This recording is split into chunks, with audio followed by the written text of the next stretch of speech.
Today, we're going to talk about the digestion, absorption, and transportation of lipids. Lipids can be found in fatty foods and oils such as meat, cheese, butter, even avocado. These are important because these act as an energy source for the human body and many more functions that keep your body going. Before we start, you should know that lipids are hydrophobic, which means they cannot be dissolved in water, so they form fat chunks, making it indigestible. Its journey begins in the mouth, of course, and makes its way down the esophagus. By the time it passes through the stomach, despite having their own digestive enzymes, it doesn't begin digestion until it reaches the small intestine. While it sits in the small intestine, it is then broken down by bile, which is produced in the gallbladder, this green jelly bean looking thing. The bile acts as an emulsifier to break down these large globs of fat into smaller pieces. This creates surface area to help the pancreatic lipase break the fat down even further.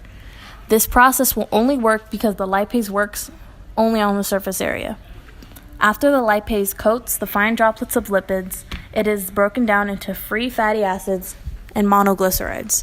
These are the digestive products of lipids that your small intestine can digest.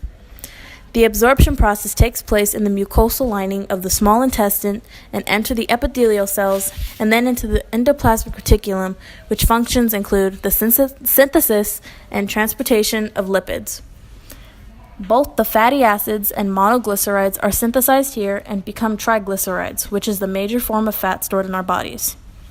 After this, they are then coated with proteins and are now chylomicrons.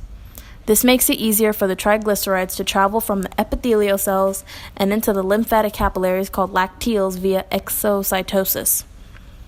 The chylomicron are taken from the lymphatic capillaries and into the bloodstream, where it is transported to the left subclavian vein.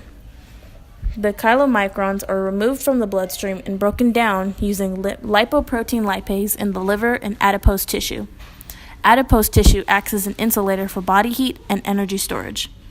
It is then absorbed in the body cells through the bloodstream and are used throughout the body to create cell membranes, myelin sheaths to protect your nerves, an alternate energy source, and insulate your body with fat. But if you aren't careful, you could look like this guy.